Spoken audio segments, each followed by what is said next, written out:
वाहिगुरु जी का खालसा वाहिगुरु जी की फतेह। Punjabi audio book YouTube channel सुन रहे सारे ਸਰੋਤਿਆਂ ਨੂੰ ਮੇਰੇ ਸੁਤੰਤਰ ਕੌਰ ਵੱਲੋਂ ਪਿਆਰ ਭਰੀ ਸਤਿ ਸ਼੍ਰੀ ਅਕਾਲ। ਅੱਜ ਅਸੀਂ ਇਤਜਨ ਕਰੀ ਜੀਵਨੀ ਸ਼੍ਰੀ ਗੁਰੂ ਤੇਗ ਬਹਾਦਰ ਜੀ ਕਿਤਾਬ ਦਾ ਅਖੀਰਲਾ ਭਾਗ ਪੜ੍ਹਨ ਜਾ ਰਹੇ ਹਾਂ। ਲੇਖਕ ਸਤਬੀਰ ਸਿੰਘ, ਪੰਨਾ ਨੰਬਰ 199। ਭਾਗ 13। ਸਮੁੱਚੀ ਗੁਰਬਾਣੀ ਉੱਤੇ ਇੱਕ ਝਾਤ। ਸਾਹਿਬ ਸ਼੍ਰੀ ਗੁਰੂ ਤੇਗ ਬਹਾਦਰ ਜੀ ਦੇ ਗੁਰੂ ਗ੍ਰੰਥ ਸਾਹਿਬ ਵਿੱਚ ਦਰਜ ਕੁੱਲ 59 ਸ਼ਬਦ ਅਤੇ ਦੋਹਰਾ ਸਮੇਤ 57 ਸ਼ਲੋਕ ਹਨ। ਆਦਿ ਗੁਰੂ ਗ੍ਰੰਥ ਸਾਹਿਬ ਵਿੱਚ ਕੁੱਲ 30 ਰਾਗ ਵਰਤੇ ਸਨ। ਗੁਰੂ ਨਾਨਕ ਸਾਹਿਬ ਨੇ 19 ਰਾਗ ਵਰਤੇ ਹਨ। ਗੁਰੂ ਅਮਰਦਾਸ ਜੀ ਨੇ ਉਹਨਾਂ ਵਿੱਚੋਂ ਹੀ 17 ਵਰਤੇ। ਕੇਵਲ ਤਲੰਗ ਅਤੇ ਤੁਖਾਰੀ ਨਹੀਂ ਸਨ ਗਾਏ। ਗੁਰੂ ਰਾਮਦਾਸ ਜੀ ਨੇ 30 ਦੇ 30 ਰਾਗ ਵਰਤੇ ਸਨ। ਗੁਰੂ ਤੇਗ ਬਹਾਦਰ ਜੀ ਨੇ ਜਿੱਥੇ ਉਹਨਾਂ 30 ਰਾਗਾਂ ਵਿੱਚੋਂ 14 ਵਿੱਚ ਸ਼ਬਦ ਗਾਏ ਅਤੇ ਉਚਾਰੇ, ਉੱਥੇ ਇੱਕ ਉਚੇਚਾ ਰਾਗ ਜੈਜਾਵੰਤੀ 9ਵੇਂ ਪਾਤਸ਼ਾਹ ਨੇ ਗਾਇਆ। ਗੁਰੂ ਜੀ ਦੇ ਵਰਤੇ ਰਾਗਾਂ ਵੱਲ ਧਿਆਨ ਮਾਰਿਆ ਹੀ ਇੱਕ ਗੱਲ ਉਘੜ ਕੇ ਸਾਹਮਣੇ ਆਵੇਗੀ ਕਿ ਸਭ ਨਾਲੋਂ ਵੱਧ ਉਹਨਾਂ 21 ਸ਼ਬਦ ਗੌੜੀ ਅਤੇ ਸੋਠ ਵਿੱਚ ਗਾਏ ਹਨ। ਗੌੜੀ ਗੰਭੀਰ ਕਰਕੇ ਪ੍ਰਸਿੱਧ ਹੈ ਅਤੇ ਸੋਰਠ ਦੇ ਗਾਉਣ ਦਾ ਸਮਾਂ ਅੱਧੀ ਰਾਤ ਹੈ। ਇਹ ਇਸ ਗੱਲ ਦਾ ਲਖਾਇਕ ਹੈ ਕਿ ਉਸ ਸਮੇਂ ਗੰਭੀਰ ਹੋ ਕੁਝ ਉਪਾਅ ਕਰਨ ਦੀ ਲੋੜ ਸੀ ਤਾਂ ਕਿ ਸੰਕਟ ਦੀ ਰਾਤ ਟਾਲੀ ਜਾ ਸਕੇ। ਰਾਹ ਵੀ ਉਹਨਾਂ ਆਪ ਹੀ ਦੱਸਿਆ। ਰਾਹ ਇੱਕ ਹੀ ਸੀ ਕਿ ਸਾਧੂ ਇਕੱਠੇ ਹੋਣ ਅਤੇ ਮਨ ਦ੍ਰਿੜ ਹੋਵੇ। ਤਕਰੀਬਨ ਸਾਰੇ ਹੀ ਸ਼ਬਦ ਸ਼ਲੋਕ ਜਾਂ ਮਨ ਨੂੰ ਸੰਬੋਧਨ ਕਰਕੇ ਉਚਾਰੇ ਹਨ ਜਾਂ ਸਾਧ ਨੂੰ ਤਕੜਿਆਂ ਹੋ ਜੂਝਣ ਲਈ ਕਿਹਾ ਹੈ ਅਤੇ ਸੂਝਵਾਨਾਂ ਨੂੰ ਭੈ ਰਹਿਤ ਵਿਚਾਰਾਂ ਪੇਸ਼ ਕਰਨ ਲਈ। ਗੌੜੀ ਵਿੱਚ ਵਾਰ-ਵਾਰ ਇਹ ਹੀ ਚੇਤਾਵਨੀ ਦਿੱਤੀ ਹੈ, ਜੋ ਤਨ ਤੈ ਆਪਣੇ ਕਰ ਮਾਨਿਓ ਹੈ। ਇਨ ਮੈਂ ਕੁਛ ਤੇਰੋ ਰੇ ਨਾਹੀਂ, ਦੇਖੋ ਸੋਚ ਵਿਚਾਰੀ। ਗੁਲਾਮੀ ਵਿੱਚ ਪੈ ਕੇ ਰਤਨ ਜਨਮ ਆਪਣੋ ਤੈ ਹਾਰਿਓ। ਨਿਰਭੈ ਪਦ ਨਾ ਪਾਉਣ ਕਰਕੇ ਦੁਖੀ ਹੋ ਰਹੇ ਹੋ। ਦੁਰਲੱਭ ਦੇਹ ਹੈ, ਮਾਨਸ ਜਨਮ ਅਮੋਲਕ ਹੈ। ਇਸ ਨੂੰ ਰੋਲ ਦੇਣਾ ਧਰਮ ਨਹੀਂ। ਧਰਮ ਹੈ ਪੁੱਤ ਮੀਤ ਮਾਇਆ ਮਮਤਾ ਤੋਂ ਉਤਾਂ ਉੱਠ ਕੇ ਸੇਵਾ ਵਿੱਚ ਲੱਗ ਜਾਣਾ। ਮਨ ਨੂੰ ਦੁਵਿਧਾ ਗ੍ਰਸ ਲਵੇ ਤਾਂ ਇਹ ਡਿੱਗਣ ਡੌਲੇ ਵਿੱਚ ਪਿਆ ਰਹਿੰਦਾ ਹੈ। ਆਸਾ ਰਾਗ ਵਿੱਚ ਸਮਝਾਇਆ ਹੈ ਕਿ ਇਹ ਦੁਵਿਧਾ ਆਉਂਦੀ ਹੈ ਕੁਬੱਧ ਕਰਕੇ।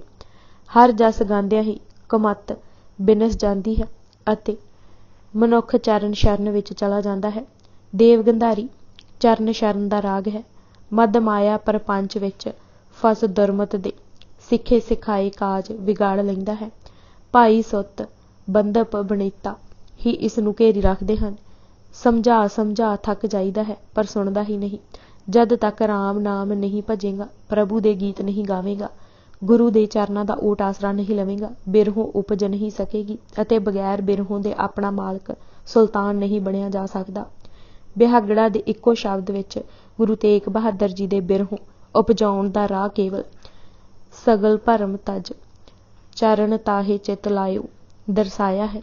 ਬਿਰਹੋਂ ਬਾਅਦ ਕੁਦਰਤੀ ਹੀ ਹਨੇਰਾ ਹੈ। ਸੋਰਠ ਰਾਹੀਂ ਕਹਿੰਦੇ ਹਨ ਕਿ ਇਸ ਅਵਸਥਾ ਵਿੱਚ ਆਤਮਾ ਦਾ ਸੂਰਜ ਬੱਦਲਾਂ ਹੇਠ ਛੁਪਿਆ ਰਹਿੰਦਾ ਹੈ। ਕਈ ਇਸ ਨੂੰ ਰੂਹ ਦੀ ਕਾਲੀ ਰਾਤ ਜਾਂ ਅੰਧਕਾਰ ਯੁੱਗ ਵੀ ਕਹਿੰਦੇ ਹਨ, ਪਰ ਗੁਰਮਤ ਵਿੱਚ ਇਸ ਨੂੰ ਸੁਲਤਾਨ ਕਹਿ ਕੇ ਉਚਿਆਇਆ ਹੈ। ਜਿਸ ਵਿਅਕਤੀ ਦਾ ਸੁੱਤ ਭਾਈ ਜਗਤ ਨਾਲ ਹੀ ਪਿਆਰ ਹੈ, ਉਸ ਵਿੱਚ ਬਿਰਹਾ ਉਪਜ ਹੀ ਨਹੀਂ ਸਕਦੀ। ਬਿਰਹਾ ਨਾਮ ਦੇ ਅਭਿਆਸ ਦੇ ਹਿਰਦੇ ਵਿੱਚ ਉਤਪੰਨ ਹੁੰਦੀ ਹੈ। ਸੋਰਠ ਦੀ ਉੱਚੀ ਧੁਨੀ ਹੈ, ਰਾਮ ਸਿਉ ਕਰ ਪ੍ਰੀਤ ਸਰਵਣ ਗੋਬਿੰਦ ਗੁਣ ਸੁਣਿਓ। ਅਰ ਗਾਉ ਰਸਨਾ ਗੀਤ ਅਵਸਰ ਨੂੰ ਹੱਥੋਂ ਨਾ ਜਾਣ ਦੇਣਾ। ਐਸਾ ਨਾ ਹੋਵੇ ਕਿ ਮਨ ਕੀ ਮਨ ਮੇ ਮਹਿ ਰਹਿ ਜਾਵੇ।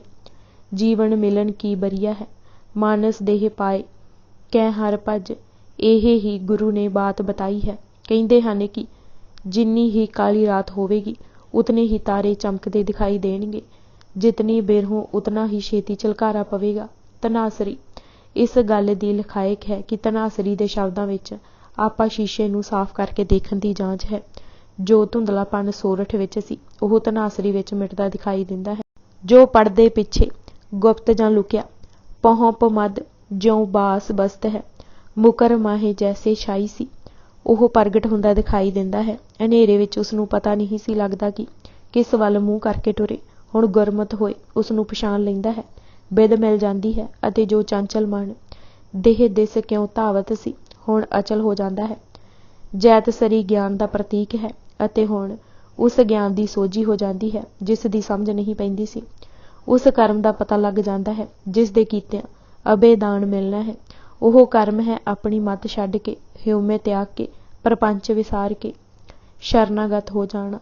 ਨਾਨਕ ਹਾਰ ਪਰਿਓ ਸ਼ਰਨਾਗਤ, ਅਬੇ ਦਾਨ ਪ੍ਰਭ ਦੀਜੇ। ਟੋਡੀ ਰਾਜ ਦਰਬਾਰਾਂ ਵਿੱਚ ਗਾਈ ਜਾਂਦੀ ਸੀ ਅਤੇ ਗਾਇਕ ਟੋਡੀ ਗਾ ਕੇ ਮਨ ਭਾਉਂਦੇ ਪਦਾਰਥ ਪ੍ਰਾਪਤ ਕਰਦਾ ਸੀ। ਗੁਰੂ ਤੇਗ ਬਹਾਦਰ ਜੀ ਨੇ ਸ਼ਰਨਾਗਤ ਗਿਆਂ ਲਈ ਟੋਡੀ ਗਾ ਕੇ ਦੱਸੀ ਤਾਂ ਕਿ ਕਾਮਣੀ ਕੇ ਰਸ ਜਗ ਝੂਠੇ ਦੀਆਂ ਵਸਤੂਆਂ ਨਾ ਮੰਗਦਾ ਫਿਰੇ, ਸਿਰਫ ਕਿਰਤ ਪ੍ਰਭ ਕੇ ਗਾਉਣ ਦਾ ਵਰ ਮੰਗੇ। ਤਿਲੰਗ ਬਾਰੇ ਬੁੱਧ ਪ੍ਰਕਾਸ਼ ਦਰਪਣ ਨੇ ਲਿਖਿਆ ਹੈ ਕਿ ਸਾਣ ਪੈ ਕਿਰਪਾਨ ਕੇ ਘਸੇ ਤੇ ਲੀਨੀ ਹੈ। ਤਿਲੰਗ ਸੁਰ ਭਾਵ ਇਹ ਹੈ ਕਿ ਅਵੇਸਲੇ ਨਹੀਂ ਰਹਿਣਾ, ਗਾਫਲ ਨਹੀਂ ਹੋਣਾ, ਖੁੰਡਾ ਨਹੀਂ ਹੋਣ ਦੇਣਾ। ਆਮ ਤੌਰ ਤੇ ਜਗਿਆਸੂਆਂ ਕੁਝ ਭਾਗ ਗਾਫਲ ਹੋ ਜਾਂਦਾ ਹੈ। ਤਿਲੰਗ ਸੁਚੇਤੀ ਦਾ ਰਾਗ ਹੈ, ਜਾਗ੍ਰਿਤੀ ਦਾ ਪ੍ਰਤੀਕ ਹੈ। ਗੁਰੂ ਤੇਗ ਬਹਾਦਰ ਜੀ ਨੇ ਚੋਟ ਮਾਰ ਜਾਗ ਲੇਹ ਰੇ ਮਨਾ, ਜਾਗ ਲੇਹ ਕਹਾ ਗਾਫਿਲ ਸੋਇਆ। ਤਲੰਗ ਵਿੱਚ ਨਾਨਕ ਕਹਿਤ ਪੁਕਾਰ ਕੈ ਕਿ ਤੂੰ ਜਾਣ ਬੁੱਝ ਕੇ ਕੰਮ ਵਿਗਾੜ ਰਿਹਾ ਹੈ। ਸਦਾ ਸਦਾ ਜਾਗਤ ਰਹਿਣ ਤੇ ਉਸ ਨੂੰ ਕੋਈ ਫਸਾ ਨਹੀਂ ਸਕਦਾ। ਬਿਲਾਵਲ ਦਾ ਰੂਪ ਚਿੱਟੇ ਦੁੱਧ ਕੱਪੜਿਆਂ ਤੇ ਕੇਸਰ ਛਿੜਕਿਆ ਹੈ। ਇਹ ਖੁਸ਼ੀ ਦਾ ਰਾਗ ਹੈ, ਮਿਲਾਪ ਲਈ ਤਿਆਰੀ ਦਾ ਚਿੰਨ੍ਹ ਹੈ। ਬਿਲਾਵਲ ਵਿੱਚ ਗੁਰੂ ਤੇਗ ਬਹਾਦਰ ਜੀ ਅਜਾਮਲ ਗੱਜ ਧਰੂ ਦੀਆਂ ਉਦਾਹਰਨਾਂ ਦੇ ਕੇ ਉਤਸ਼ਾਹ ਵਧਾਉਂਦੇ ਹਨ, ਜੀਵਨ ਮੁਕਤ ਦਾ ਰਾਹ ਸਾਹਮਣੇ ਪ੍ਰਗਟਾਉਂਦੇ ਹਨ। ਰਾਮਕਲੀ ਮਿਲਾਪ ਦਾ ਰਾਗ ਹੈ, ਜੋਗੀਆਂ ਦਾ ਪਿਆਰਾ ਹੈ।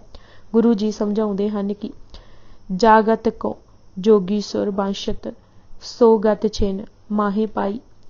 ਦੌੜ ਭੱਜ ਮੁਕਦੀ ਜਾਪਦੀ ਹੈ। ਅਬੇਦਾਨ ਜਿਸ ਦੀ ਜਾਚਨਾ ਜਗਿਆਸੂ ਕਰਦਾ ਰਿਹਾ ਹੈ ਉਸ ਨੂੰ ਮਿਲ ਜਾਂਦਾ ਹੈ। ਕੋਈ ਮਿਹਨਤ ਘਾਲ ਜਾਂ ਕਮਾਈ ਨਾਲ ਨਹੀਂ, ਕੇਵਲ ਉਸ ਦੇ ਗੀਤ ਗਾਉਣ, ਸ਼ਰਨ ਜਾਣ ਅਤੇ ਹੋਰ ਦਰਾਂ ਦਾ ਸਹਾਰਾ ਛੱਡਣ ਨਾਲ ਮਿਲਿਆ। ਨਾਨਕ ਬਿਰਦ ਰਾਮ ਕੋ ਦੇਖੋ ਅਬੇਦਾਨ ਤਹਿਦੀਨਾ। ਅਬੇਦਾਨ ਪ੍ਰਾਪਤ ਕਰਕੇ ਚੁੱਪੂ ਨਹੀਂ ਬਹਿਣਾ, ਜੂਝਣਾ ਹੈ, ਸੰਘਰਸ਼ ਕਰਨਾ ਹੈ, ਸੰਗੀ ਸਾਥੀ ਨੂੰ ਬਚਾਉਣਾ ਹੈ, ਬਾਹਾਂ ਪਕੜਨੀ ਹੈ, ਸਰੀਰ ਤੱਕ ਦੇਣਾ ਪਵੇ ਤਾਂ ਦੇ ਦੇਣਾ ਹੈ। ਫਿਰ ਮਾਰੂ ਰਾਗ ਵਿੱਚ ਅਬੇਦਾਨ ਪਾਈ ਪੁਰਸ਼ ਨੂੰ ਜੂਝਣ ਦੀ ਪ੍ਰੇਰਨਾ ਦਿੱਤੀ ਹੈ। ਮਾਰੂ ਬਾਰੇ ਬੁੱਧ ਪ੍ਰਕਾਸ਼ ਦਰਪਣ ਵਿੱਚ ਬਹੁਤ ਖੂਬਸੂਰਤ ਕਿਹਾ ਹੈ ਕਿ ਸੁਣ ਕੇ ਸੁਧ ਨਾ ਰਹੇ, ਕਾਇਰ ਕੀ ਜਬ ਬਾਜੇ ਧੁਨ ਮਾਰੂ। ਅਤੇ ਇਸ ਦਾ ਰੂਪ ਹੈ ਬਦਨ ਪ੍ਰਸੰਨ ਹਾਥ ਮੇ ਨੇਜਾ। ਮਾਰੂ ਦੇ ਦੋ ਸ਼ਬਦਾਂ ਵਿੱਚ ਹਿੰਦ ਕੀ ਚਾਦਰ, ਗਣਿਕਾ, ਪੰਚਾਲੀ ਦਾ ਜ਼ਿਕਰ ਕਰਕੇ ਢੱਠਿਆਂ ਮਨਾਂ ਵਿੱਚ ਵੀ ਉਤਸ਼ਾਹ ਭਰਦੇ ਹੋਏ ਕਹਿੰਦੇ ਹਨ ਕਿ ਤੈਨੂੰ ਨਿੰਮੋ ਝੂਣਾ ਨਹੀਂ ਹੋਣਾ ਚਾਹੀਦਾ। ਦੇਖ ਤਾਕੋ ਦੁੱਖ ਹਰਿਓ ਕਰੁਣਾਮੇ, ਆਪਣੀ ਪੈਂਜ ਬਚਾਈ। ਭਰੋਸਾ ਬੱਝ ਗਿਆ, ਜਨਮ ਸਫਲਾ ਹੋ ਗਿਆ, ਬਸੰਤ ਆ ਗਈ, ਪਰ ਬਸੰਤ ਵਾਲਾ ਨਿਰਾ ਠਰਮਾ ਹੀ ਨਹੀਂ ਰੱਖਣਾ। ਹਿਡੋਲ ਰਲਾ ਕੇ ਚਾਲ ਤਿੱਖੀ ਰੱਖਣੀ ਹੈ। ਮਨ ਧਾਵਣ ਤੇ ਛੁੱਟਿਆ ਹੈ ਅਤੇ ਨਾਮ ਧਨ ਮਿਲ ਗਿਆ ਹੈ। ਨਿਰਾਲਾ ਗਿਆਨ ਪ੍ਰਾਪਤ ਹੋ ਗਿਆ ਹੈ। ਹੁਣ ਲੋਭ ਮੋਹ ਨੇੜੇ ਵੀ ਨਹੀਂ ਆ ਸਕਦੇ। ਇਹ ਹੈ ਨਿਰਾਲੀ ਬਸੰਤ ਝੜੀ। ਜਿਸ ਬੂੰਦ ਲਈ ਸਰੰਗ ਤੜਪ ਰਿਹਾ ਸੀ ਉਹ ਮਿਲ ਗਈ। ਹਿਰਦੇ ਦੀ ਸਿੱਪੀ ਵਿੱਚ ਉਹ ਮੋਤੀ ਦਿਸਣ ਲੱਗ ਪੈਂਦਾ ਹੈ ਅਤੇ ਜੈਜਾਵੰਤੀ ਰਾਹੀਂ ਸਿਮਰਨ ਦੀ ਬਰਕਤ ਸਦਕਾ ਜਿੱਤ ਦੀ ਮਾਲਾ ਜੀਵ ਗਲੇ ਆ ਪੈਂਦੀ ਹੈ। ਹੁਣ ਇਹ ਦੇਖਣਾ ਜ਼ਰੂਰੀ ਹੈ ਕਿ ਜੈਜਾਵੰਤੀ ਗੁਰੂ ਤੇਗ ਬਹਾਦਰ ਜੀ ਨੇ ਉਚੇਚਾ ਕਿਉਂ ਵਰਤਿਆ ਹੈ। ਜੈਜਾਵੰਤੀ ਬਾਰੇ ਇਹ ਕਿਹਾ ਜਾਂਦਾ ਹੈ ਕਿ ਇਹ ਰਾਜਸਥਾਨੀ ਰਾਗ ਹੈ, ਯੋਧਿਆਂ ਨੂੰ ਉਤਸ਼ਾਹਿਤ ਕਰਨ ਲਈ ਗਾਇਆ ਜਾਂਦਾ ਹੈ। ਰਾਜਸਥਾਨ ਵਿੱਚ ਇਹ ਰਵਾਇਤ ਹੈ ਕਿ ਜਦ ਕੋਈ ਸੂਰਮਾ ਜੰਗ ਵਿੱਚ ਜੂਝਣ ਜਾਂਦਾ ਹੈ ਤਾਂ ਉਸ ਨੂੰ ਵਿਦਾ ਕਰਨ ਲਈ ਸਾਰਾ ਪਿੰਡ ਬਾਹਰ ਛੱਡਣ ਆਉਂਦਾ। ਉਸ ਯੋਧੇ ਨੂੰ ਇਹ ਚੇਤਾਵਨੀ ਵਜੋਂ ਕਿਹਾ ਜਾਂਦਾ ਸੀ ਕਿ ਉਹ ਪਿੱਠ ਦਿਖਾ ਕੇ ਵਾਪਸ ਨਾ ਆਏ, ਜਾਂ ਉਸ ਦੀ ਲਾਸ਼ ਪੁੱਜਣੀ ਚਾਹੀਦੀ ਹੈ, ਜਾਂ ਜੇਤੂ ਹੋ ਕੇ ਆਵੇ, ਹਾਰ ਕੇ ਨਾ ਆਵੇ। ਜਦ ਯੋਧਾ ਜਾਨ ਤੇ ਖੇਲ ਕੇ ਜਾਂ ਜਿੱਤ ਕੇ ਵਾਪਸ ਮੁੜਦਾ ਸੀ ਤਾਂ ਸਾਰਾ ਪਿੰਡ ਉਸਦੇ ਸਵਾਗਤ ਲਈ ਅੱਗੇ ਹੋ ਜਾਂਦਾ ਸੀ। ਉਸ ਸਮੇਂ ਭੱਟ ਉੱਚੀ ਸੁਰ ਨਾਲ ਜੈਜਾਵੰਤੀ ਰਾਗ ਵਿੱਚ ਉਸ ਦੀ ਉਪਮਾ ਗਾਉਂਦੇ ਸਨ ਕਿ ਉਹ ਪਿੱਠ ਦਿਖਾ ਕੇ ਨਹੀਂ ਆਇਆ। ਫਿਰ ਜੈ ਜੈ ਦੀ ਮਾਲਾ ਵੀ ਉਸ ਦੇ ਗਲੇ ਪਾਈ ਜਾਂਦੀ ਸੀ। ਗੁਰੂ ਤੇਗ ਬਹਾਦਰ ਜੀ ਨੇ ਡਿੱਠਾ ਕਿ ਜਗਤ ਵਿੱਚ ਲਿਵ ਤੇ ਧਾਤ ਦੀ ਲੜਾਈ ਹੋ ਰਹੀ ਹੈ। ਇੱਕ ਪਾਸੇ ਲਿਵ ਦੀ ਫੌਜ ਹਲੀਮੀ, ਪਕੀਜ਼ਗੀ, ਸੰਜੀਦਗੀ, ਸੰਜਮ, ਸੁਹਜ ਅਤੇ ਸਾਹਸ ਹੈ ਅਤੇ ਦੂਜੇ ਪਾਸੇ ਧਾਤ ਦੀ ਫੌਜ ਦੁਨਿਆਵੀ ਪਦਾਰਥ ਕਾਮਾਦਾਇਕ ਹਨ। ਗੁਰੂ ਦੀ ਦਿੱਤੀ ਰੌਸ਼ਨੀ ਅਤੇ ਬਖਸ਼ਿਸ਼ ਸਦਕਾ ਜੀਵ ਧਾਤ ਪਛਾੜ ਆਉਂਦਾ ਹੈ ਅਤੇ ਹੁਣ ਲੋੜ ਹੈ ਐਸੇ ਜੇਤੂ ਦੇ ਗਲ ਜੈਜਾਵੰਤੀ ਦੀ ਮਾਲਾ ਪਾਉਣ ਦੀ। ਇਹ ਵੀ ਯਾਦ ਰਹੇ ਕਿ ਸ਼੍ਰੀ ਰਾਗ ਸ਼ਾਮ ਦਾ ਰਾਗ ਹੈ। ਜਦ ਗੁਰੂ ਨਾਨਕ ਦੇਵ ਜੀ ਆਏ, ਗੁਣਾਂ ਦੀ ਸ਼ਾਮ ਪੈ ਚੁੱਕੀ ਸੀ। ਅਗੇਰੇ ਰਾਤ ਲਮੇਰੀ ਸੀ, ਰਾਹ ਦਿਖਾਈ ਨਹੀਂ ਸੀ ਦਿੰਦਾ। ਦੁਨੀਆ ਨੂੰ ਕ੍ਰੋਧ ਜਾਂ ਕੋਰਾਪਣ ਦੀਆਂ ਦੋ ਬਿਮਾਰੀਆਂ ਚੰਬੜੀਆਂ ਹੋਈਆਂ ਸਨ। ਧਾਤ ਦਾ ਹੀ ਜ਼ੋਰ ਸੀ। ਮੰਦਰ ਮੋਹਿਨੀ, ਮੋਤੀ ਮਾਣਕ, ਸਿੱਧੀ ਤੇ ਸਿਆਸਤ ਨੇ ਹਰ ਇੱਕ ਤੇ ਗਲਬਾ ਪਾਇਆ ਹੋਇਆ ਸੀ। ਗੁਰੂ ਅਰਜਨ ਦੇਵ ਜੀ ਦਾ ਸੰਕੇਤ ਸੀ कि जे ਇਹ ਮਨੁੱਖ ਇੱਕ ਵਾਰੀ ਗੁਰੂ ਗ੍ਰੰਥ ਸਾਹਿਬ ਦੇ ਦਰਸਾਏ ਰਾਹ ਤੇ ਟੁਰ ਪਿਆ ਤਾਂ ਪ੍ਰਭਾਤ ਹੋ ਜਾਏਗੀ। ਆਦਿ ਗ੍ਰੰਥ ਦਾ ਪਹਿਲਾ ਰਾਗ ਸ਼੍ਰੀ ਰਾਗ ਹੈ ਅਤੇ ਆਖਰੀ ਪ੍ਰਭਾਤੀ ਹੈ। ਇਸ ਲਈ ਪ੍ਰਭਾਤੀ ਉਪਰੰਤ ਜਿੱਤ ਦੀ ਖੁਸ਼ੀ ਦਾ ਵਾਜਾ ਜੈਜਾਵੰਤੀ ਨੇ ਵਜਾਇਆ ਹੈ। ਇਹ ਵੀ ਕਿਹਾ ਜਾਂਦਾ ਹੈ ਕਿ ਹਰ ਰਾਗ ਸੂਰਜ ਦੀਆਂ ਕਿਰਨਾਂ ਨਾਲ ਟੁਰਦਾ ਹੈ। ਕਿਰਨ ਦੇ ਅਧੀਨ ਹੀ ਪਹਿਰ ਘੜੀਆਂ ਹਨ। ਜੈਜਾਵੰਤੀ ਸੂਰਜ ਨੂੰ ਪ੍ਰਣਾਮ ਕਰਦੇ ਹੋਏ ਚੰਦਰਮਾ ਨੂੰ ਝਾਤ ਕਹਿੰਦਾ ਹੈ। ਦਿਨ ਰੂਪੀ ਜੀਵਨ ਨੂੰ ਮਾਣ ਕੇ ਆਈ ਰਾਤ ਮੌਤ ਨੂੰ ਸਿੱਖ ਜੀ ਆਇਆਂ ਕਹਿੰਦਾ ਹੈ। ਉਹ ਭੱਜਦਾ ਨਹੀਂ। ਗੁਰੂ ਤੇਗ ਬਹਾਦਰ ਜੀ ਜੈਜਾਵੰਤੀ ਦੇ ਅੰਤਿਮ ਸ਼ਬਦ ਵਿੱਚ ਫਰਮਾ ਹੀ ਇਹ ਰਹੇ ਹਨ।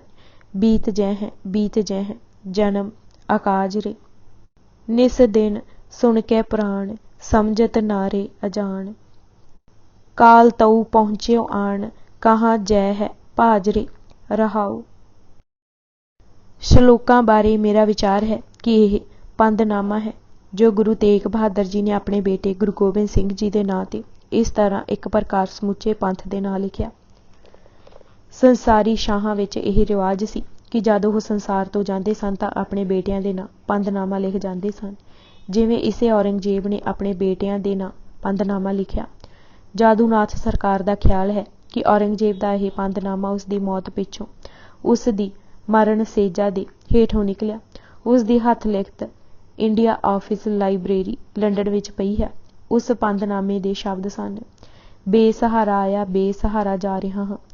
ਜਾਦੂਨਾਥ ਸਰਕਾਰ ਨੇ ਹੀ ਅਹਿਕਾਮੇ ਆਲਮਗੀਰੀ ਦੇ ਆਧਾਰ ਤੇ ਇੱਕ ਹੋਰ ਪੰਦਨਾਮੇ ਦਾ ਜ਼ਿਕਰ ਕੀਤਾ ਹੈ, ਜਿਸ ਵਿੱਚ ਔਰੰਗਜ਼ੇਬ ਨੇ ਲਿਖਿਆ, ਮੇਰੇ ਹੱਥੀਂ ਸੀਤੀਆਂ ਹੋਈਆਂ ਟੋਪੀਆਂ ਦੀ ਆਮਦਨ ਤੋਂ ਬਚੇ ਹੋਏ 4 ਰੁਪਏ 2 ਆਨੇ ਮਲਾਹਦਾਰ ਅੱਲਾ ਬੇਗ ਕੋਲ ਪਏ ਹਨ। ਉਸ ਕੋਲੋਂ ਲੈ ਕੇ ਮੇਰਾ ਕਫਨ ਬਣਾਉਣਾ। ਕੁਰਾਨ ਪਾਕ ਲਿਖ ਕੇ ਕਮਾਏ ਗਏ 305 ਰੁਪਏ ਮੇਰੇ ਬਟੂਏ ਵਿੱਚ ਪਏ ਹਨ। ਉਹ ਗਰੀਬਾਂ ਵਿੱਚ ਵੰਡ ਦੇਣੇ। ਇਸ ਵਿੱਚੋਂ ਕੋਈ ਰਕਮ ਮੇਰੇ ਕਫਨ ਦਫਨ ਤੇ ਖਰਚ ਨਾ ਕਰਨੀ। ਬੁਢਾਪਾ ਆ ਗਿਆ ਹੈ, ਨਿਰਬਲ ਹੋ ਗਿਆ ਹਾਂ, ਹਰ ਅੰਗ ਨਿਸਲ ਹੋ ਗਿਆ ਹੈ। ਅਕੇਲਾ ਹੀ ਆਇਆ ਸਾਂ, ਹੁਣ ਅਕੇਲਾ ਹੀ ਜਾ ਰਿਹਾ ਹਾਂ। ਮੈਂ ਨਹੀਂ ਜਾਣਦਾ ਕਿ ਮੈਂ ਕੌਣ ਹਾਂ ਅਤੇ ਹੁਣ ਤੱਕ ਕੀ ਕਰਦਾ ਰਿਹਾ ਹਾਂ। ਜੋ ਸਮਾਂ ਮੈਂ ਨਮਾਜ਼ ਅਤੇ ਦੁਆ ਵਿੱਚ ਗੁਜ਼ਾਰਿਆ ਉਸ ਤੋਂ ਇਲਾਵਾ ਸਭ ਵਿਅਰਥ ਗਿਆ। ਨਾ ਮੈਂ ਸਾਮਰਾਜ ਦਾ ਸੱਚਾ ਸੁੱਚਾ ਪ੍ਰਬੰਧ ਕਰ ਸਕਿਆ, ਨਾ ਪਰਜਾ ਦਾ ਖਾਲਕ ਬਣਿਆ। ਇਹ ਬਹੁਮੁੱਲਾ ਜੀਵਨ ਵਿਅਰਥ ਹੀ ਬੀਤ ਗਿਆ। ਮੇਰਾ ਖੁਦਾ ਹਰ ਸਮੇਂ ਮੇਰੇ ਪਾਸ ਸੀ, ਪਰ ਮੇਰੀਆਂ ਅੰਨੀਆਂ ਅੱਖਾਂ ਉਸ ਦਾ ਜਲਵਾ ਨਾ ਕਰ ਸਕੀਆਂ। ਜਿਸਮ ਨਿਢਾਲ ਹੋ ਗਿਆ ਹੈ ਅਤੇ ਹੁਣ ਖਲੜੀ ਹੀ ਰਹਿ ਗਈ ਹੈ। ਮੈਂ ਆਪਣੇ ਨਾਲ ਕੁਝ ਵੀ ਨਹੀਂ ਲਿਆਇਆ ਸੀ ਅਤੇ ਹੁਣ ਆਪਣੇ ਪਾਪਾਂ ਦਾ ਭਾਰ ਮੈਂ ਆਪਣੇ ਨਾਲ ਲੈ ਜਾ ਰਿਹਾ ਹਾਂ। ਮੈਨੂੰ ਨਹੀਂ ਪਤਾ ਕਿ ਮੈਨੂੰ ਕੀ ਦੰਡ ਮਿਲਣ ਵਾਲਾ ਹੈ। ਭਾਵੇਂ ਖੁਦਾ ਦੇ ਫਜ਼ਲ ਤੇ ਰਹਿਮ ਦੀ ਪੂਰੀ ਆਸ ਹੈ, ਫਿਰ ਵੀ ਆਪਣੇ ਕੀਤੇ ਹੋਏ ਕਰਮਾਂ ਦੇ ਕਾਰਨ ਹੀ ਇਹ ਚਿੰਤਾ ਮੈਨੂੰ ਛੱਡ ਨਹੀਂ ਰਹੀ। ਜਦ ਮੈਂ ਹੀ ਆਪਣੇ ਆਪ ਤੋਂ ਜੁਦਾ ਹੋ ਰਿਹਾ ਹਾਂ ਤਾਂ ਦੂਜਾ ਕੌਣ ਮੇਰੇ ਨਾਲ ਰਹੇਗਾ? ਕੈਸਾ ਹੈ ਤੂਫਾਨ ਜਿਸ ਵਿੱਚ ਮੈਂ ਇੱਕ ਅਣਜਾਣ ਆਪਣੀ ਬੇੜੀ ਠੇਲ ਰਿਹਾ ਹਾਂ। ਜਿਵੇਂ ਦਿਸਦਾ ਪਿਆ ਹੈ, ਬੇਗਮ ਦੁੱਖ ਦੇ ਮਾਰੇ ਮੂਕ ਹੋ ਗਈ ਹੈ, ਪਰ ਖੁਦਾ ਸਭ ਦੇ ਹਿਰਦਿਆਂ ਦਾ ਮਾਲਕ ਹੈ। ਅੱਖਾਂ ਬੰਦ ਹੋਣ ਤੇ ਨਿਰਾਸ਼ਾ ਤੋਂ ਸਿਵਾ ਕੁਝ ਵੀ ਹੱਥ ਨਹੀਂ ਲੱਗਦਾ।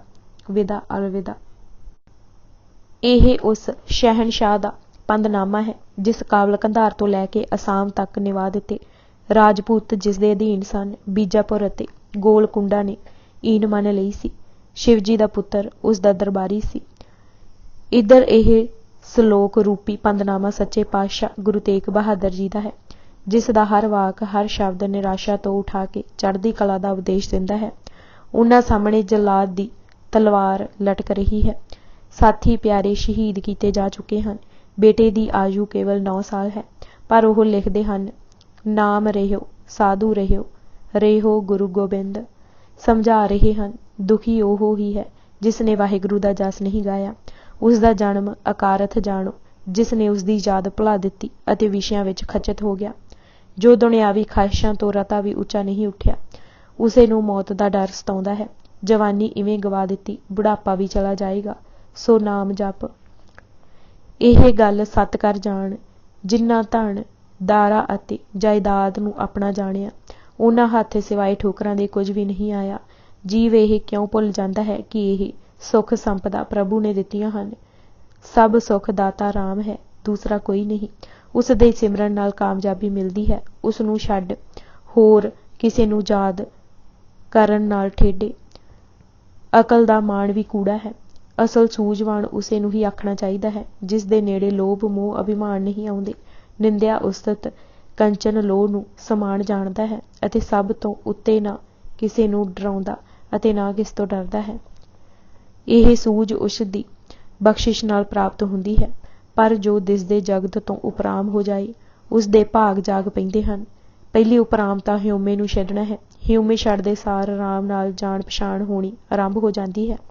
ਉਸ ਦੀ ਪਛਾਣ ਇਹ ਹੈ ਕਿ ਡਰ ਨੱਸ ਜਾਂਦਾ ਹੈ, ਘਬਰਾਹਟ ਚਲੀ ਜਾਂਦੀ ਹੈ, ਜੀਭਾ ਵਾਹਿਗੁਰੂ ਦੇ ਗੁਣ ਗਾਉਣੇ ਸ਼ੁਰੂ ਕਰ ਦਿੰਦੀ ਹੈ, ਕੰਨ ਹਰੀ ਨਾਮ ਸੁਣਨਾ ਲੋੜਦੇ ਹਨ, ਮਮਤਾ ਨੱਸ ਜਾਂਦੀ ਹੈ ਅਤੇ ਉਹ ਮਨੁੱਖ ਜਗ ਨੂੰ ਸੁਪਨੇ ਨਿਆਈ ਜਾਣਦਾ ਹੈ।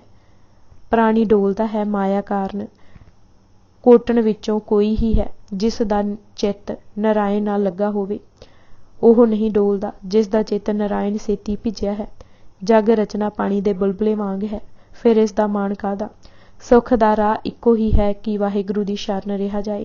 ਮਨੁੱਖਾ ਦੇਹੀ ਨੂੰ ਹੋਰਨਾਂ ਦਰਾਂ ਤੇ ਭਟਕਣਾ ਨਹੀਂ ਚਾਹੀਦਾ। ਮਨਮੁਖ ਹੀ ਬੰਦੇ ਦਾ ਬੰਦਾ ਬਣਦਾ ਹੈ। ਮਨੁੱਖ ਦੀ ਗੁਲਾਮੀ ਮਾਇਆ ਕਾਰਨ ਹੀ ਕਰਦਾ ਹੈ। ਵਾਹਿਗੁਰੂ ਕੋਈ ਦੂਰ ਨਹੀਂ। ਉਸ ਸੱਜਣ ਨੂੰ ਰਾਮ ਦਾ ਹੀ ਰੂਪ ਜਾਣੋ ਜਿਸ ਨੂੰ ਉਸ ਦੀ ਯਾਦ ਰਹਿੰਦੀ ਹੈ। ਉਸ ਦੀ ਯਾਦ ਬਗੈਰ ਜੀਵਨ ਕਿਸੇ ਕੰਮ ਦਾ ਨਹੀਂ। ਪਤਾ ਨਹੀਂ ਮਨੁੱਖ ਇਹ ਕਿਉਂ ਭੁੱਲ ਜਾਂਦਾ ਹੈ ਕਿ ਸੁੱਖ ਵਿੱਚ ਸੰਗੀ ਸਾਥੀ ਬਹੁਤ ਹੋ ਜਾਂਦੇ ਹਨ, ਪਰ ਦੁੱਖ ਪਰੇਡੇ। ਕੇਵਲ ਰਾਮ ਦਾ ਨਾਮ ਹੀ ਅੰਤ ਤੱਕ ਤੋੜ ਨਿਭਦਾ ਹੈ। ਮੌਤ ਦਾ ਡਰ ਵੀ ਤਾਂ ਹੀ ਆਉਂਦਾ ਹੈ ਕਿ ਵਾਹਿਗੁਰੂ ਦੀ ਸ਼ਰਨ ਨਹੀਂ ਲਈ। ਮਨ ਦਾ ਮਾਣ ਨਾ ਮਿਟਣ ਦਾ ਕਾਰਨ ਕੇਵਲ ਦੁਰਮਤ ਹੈ। ਦੁਰਮਤ ਵਿੱਚ ਹੀ ਫਸ ਬਾਲ ਜਵਾਨੀ ਅਤੇ ਬਿਰਧ ਤਿੰਨੇ ਹੀ ਸਮੇਂ ਵਿਅਰਥ ਚਲੇ ਜਾਂਦੇ ਹਨ। ਸਮੇਂ ਸਿਰ ਕਾਰਜ ਨਾ ਕਰਨ ਦਾ ਸਿੱਟਾ ਇਹ ਨਿਕਲਦਾ ਹੈ ਕਿ ਮਨੁੱਖ ਰੋਂਦਾ ਕਰਲਾਉਂਦਾ ਹੈ ਅਤੇ ਇਸ ਤਰ੍ਹਾਂ ਹੱਥ ਕੁਝ ਨਹੀਂ ਆਉਂਦਾ। ਮਨ ਵਾਹਿਗੁਰੂ ਵੱਲ ਕਿਵੇਂ ਲੱਗੇ? ਇਹ ਤਾਂ ਉਲਟਾ ਭੀਤੀ ਚਿੱਤਰ ਵਾਂਗ ਵਿਸ਼ਿਆਂ ਵਿੱਚ ਫਸਿਆ ਹੈ। ਮਨੁੱਖ ਇਹ ਵੀ ਕਿਉਂ ਭੁੱਲ ਜਾਂਦਾ ਹੈ ਕਿ ਉਸ ਦੀ ਮਰਜ਼ੀ ਨਹੀਂ ਚੱਲਣੀ। ਕਿਸੇ ਨੂੰ ਫਸਾਉਣ ਵਾਲਾ ਆਪ ਹੀ ਫਾਹੀ ਵਿੱਚ ਫਸ ਜਾਂਦਾ ਹੈ। ਅਸਲ ਰਾਹ ਹੈ ਦੁੱਖ ਲਈ ਸਦਾ ਤਿਆਰ ਰਿਹਾ ਜਾਏ ਅਤੇ ਵਾਹਿਗੁਰੂ ਜੋ ਕਰੇ ਉਸ ਨੂੰ ਸਿਰ ਮੱਥੇ ਸਹਾਰਿਆ ਜਾਏ। ਇਹ ਦੁਨੀਆ ਦੇ ਲੋਕ ਸਭ ਉਸ ਦੇ ਦਰ ਦੇ ਮੰਗਤੇ ਹਨ, ਫਿਰ ਮਨੁੱਖਾਂ ਕੋਲੋਂ ਹੀ ਮੰਗਣਾ ਹੋਇਆ। ਸਭ ਕਾਰਜ ਸਵਾਰਨ ਵਾਲਾ ਵਾਹਿਗੁਰੂ ਹੈ। ਝੂਠਾ ਮਾਣ ਦੇਹੀ ਅਭਿਮਾਨ ਕਿਸੇ ਕਾਜ ਨਹੀਂ। ਜਗ ਉਸੇ ਜਿੱਤਿਆ ਮਾਣ ਉਸੇ ਪਾਇਆ ਜਿਸ ਅਭਿਮਾਨ ਗਵਾਇਆ ਤੇ ਜਸ ਗਾਇਆ। ਉਸ ਨੂੰ ਪਸ਼ੂ ਸਮਾਨ ਹੀ ਜਾਣ ਜਿਸ ਪ੍ਰਭੂ ਦਾ ਜਸ ਨਹੀਂ ਗਾਇਆ। ਜਸ ਵੀ ਉਹ ਹੀ ਸਫਲ ਹੈ ਜੋ ਇੱਕ ਮਨ ਇੱਕ ਚਿੱਤ ਕੀਤਾ ਜਾਵੇ। ਜੇ ਠੁੱਡੇ ਵੀ ਪੈਣ ਤਾਂ ਵੀ ਉਸ ਦਾ ਦਰ ਨਹੀਂ ਛੱਡਣਾ ਚਾਹੀਦਾ। ਸਭ ਕੁਝ ਗਵਾ ਕੇ ਵੀ ਕਈ ਹੋਸ਼ ਵਿੱਚ ਨਹੀਂ ਆਉਂਦੇ। ਕੋਈ ਕਿਸੇ ਦਾ ਨਹੀਂ ਬਣਦਾ। ਇਹ ਜਗਤ ਰੇਤ ਦੀ ਦੀਵਾਰ ਹੈ ਜੋ ਟਿਕੀ ਨਹੀਂ ਰਹਿ ਸਕਦੀ। ਰਾਮ ਅਤੇ ਰਾਵਣ ਦਾ ਬਹੁਤ ਵੱਡਾ ਪਸਾਰਾ ਸੀ, ਉਹ ਵੀ ਨਹੀਂ ਰਹੇ। ਚਿੰਤਾ ਤਾਂ ਬਿਲਕੁਲ ਨਹੀਂ ਕਰਨੀ ਚਾਹੀਦੀ। ਇਹ ਤਾਂ ਕਰੀਏ ਜੇ ਕੋਈ ਅਣਹੋਣੀ ਹੋਵੇ। ਸਭ ਕੁਝ ਉਸ ਦੇ ਹੁਕਮ ਵਿੱਚ ਹੁੰਦਾ ਹੈ। ਜੋ ਉਪਜਿਆ ਹੈ ਉਸ ਬਿਨਸਨਾ ਹੈ। ਫਿਰ ਦੋਹਰਾ ਲਿਖ ਕੇ ਸਾਨੂੰ ਸਮਝਾਉਂਦੇ ਹਨ ਕਿ ਇਹ ਨਾ ਸਮਝਣ ਅਤੇ ਜਾਣਨ ਕਰਕੇ ਬਲ ਛੁਟਕ ਗਿਆ ਹੈ।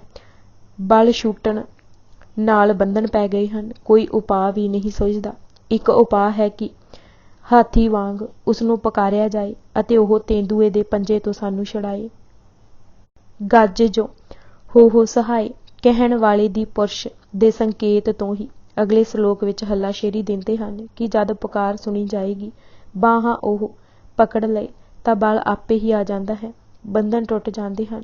ਉਪਾਅ ਵੀ ਸੂਝਣ ਲੱਗ ਪੈਂਦੇ ਹਨ। ਕਿਤਨਾ ਸੱਚ ਹੈ।